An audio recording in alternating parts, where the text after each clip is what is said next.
സംഖ്യയുടെ പുസ്തകത്തിൽ നിന്നുള്ള വായന. അധ്യായം 15. കർത്താവിനുള്ള കാഴ്ചകൾ.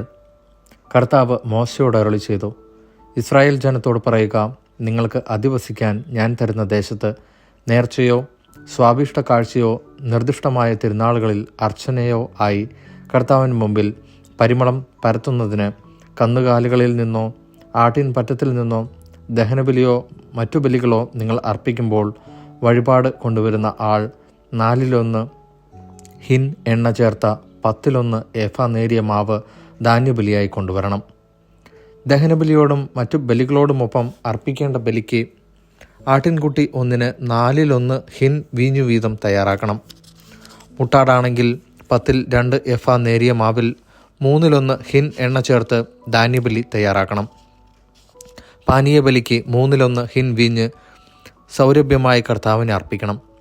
കർത്താവിന് നേർച്ചയോ സമാധാന ബലിയോ സമർപ്പിക്കാനായി ഒരു കാളയെ ദഹനബലിയോ മറ്റു ബലിയോ ആയി ഒരുക്കുമ്പോൾ 1/2 ഹിൻ എണ്ണ ചേർത്ത 10 ഏഫ നേരിയ മാവ് ധാന്യബലിയായി അർപ്പിക്കണം.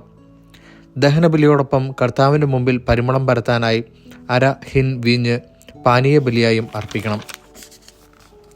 കാളക്കുട്ടി, മുട്ടാട്, ആട്ടിൻകുട്ടി, കോലാട്ടിൻകുട്ടി ഇവയിലേതായാലും ഇപ്രകാരം തന്നെ ചെയ്യണം. അർപ്പിക്കുന്ന ബലിമൃഗങ്ങളുടെ എണ്ണമനുസരിച്ച് ഓരോന്നിനും ഇങ്ങനെ ചെയ്യണം. സ്വദേശികൾ കർത്താവിന് സുഗന്ധവാഹിയായ ദഹനബലി അർപ്പിക്കുമ്പോൾ ഇങ്ങനെ തന്നെ അനുഷ്ഠിക്കണം. തൽക്കാലത്തേക്ക് നിങ്ങളുടെ കൂടെ താമസിക്കുന്ന പരദേശിയോ നിങ്ങളുടെ ഇടയിൽ സ്ഥിരതാമസമാക്കിയ ഒരുവനോ കർത്താവിന് സുഗന്ധവാഹിയായ ദഹനബലി അർപ്പിക്കുവാൻ ആഗ്രഹിക്കുന്നെങ്കിൽ നിങ്ങൾ ചെയ്യുന്നത് പോലെ തന്നെ അവനും ചെയ്യണം. സമൂഹത്തിന് മുഴുവൻ, നിങ്ങൾക്കും നിങ്ങളോടുകൂടെ വസിക്കുന്ന പരദേശികൾക്കും എക്കാലവും ഒരേ നിയമമായിരിക്കും. നിങ്ങളും പരദേശികളും കർത്താവിന് മുമ്പിൽ ഒന്നുപോലെ തന്നെ. നിങ്ങൾക്കും നിങ്ങളോടുകൂടെ വസിക്കുന്ന പരദേശികൾക്കും ഒരേ നിയമവും ചട്ടവും ആയിരിക്കണം. കർത്താവ് മോശയോട് അരുളി ചെയ്തു, ഇസ്രായേൽ ജനത്തോട് പറയുക, ഞാൻ കൊണ്ടുപോകുന്ന നാട്ടിൽ എത്തിക്കഴിഞ്ഞ് അവിടെ നിന്ന് ആഹാരം കഴിക്കുമ്പോൾ നിങ്ങൾ കർത്താവിന് കാഴ്ചയർപ്പിക്കണം. ആദ്യം കുഴയ്ക്കുന്ന മാവ് കൊണ്ട് ഒരപ്പമുണ്ടാക്കി കർത്താവിന് കാഴ്ചയായി സമർപ്പിക്കണം. മെതിക്കളത്തിൽ നിന്നുള്ള സമർപ്പണം പോലെ അതും നീരാജനം ചെയ്യണം. ആദ്യം കുഴയ്ക്കുന്ന മാവിൽ നിന്ന് തലമുറ തോറും നിങ്ങൾ കർത്താവിന് കാഴ്ച സമർപ്പിക്കണം.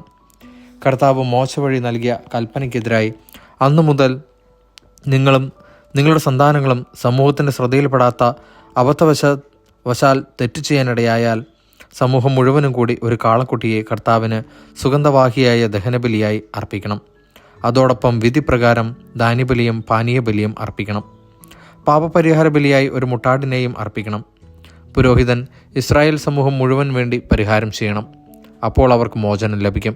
കാരണം അബദ്ധത്തിൽ പിണഞ്ഞ തെറ്റാണത്.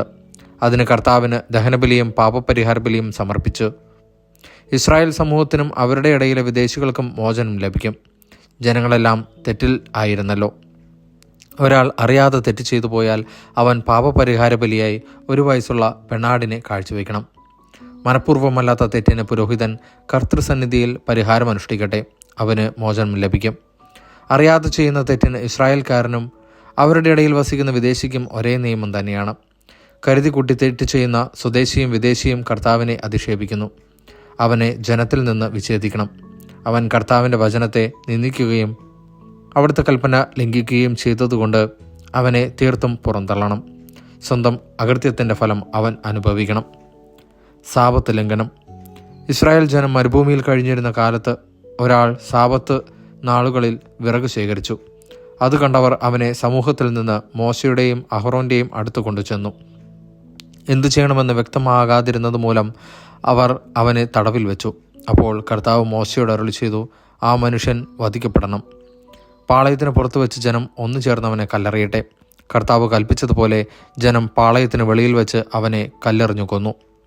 കർത്താവ് മോശയോട് അരുളി ചെയ്തു, എക്കാലവും തങ്ങളുടെ വസ്ത്രത്തിൻ്റെ വിളിമ്പിൽ തൊങ്ങലുകൾ പിടിപ്പിക്കാനും തൊങ്ങലുകളിൽ നീല നാടകൾ കെട്ടാനും ഇസ്രായേല്യരോട് കൽപ്പിക്കുക.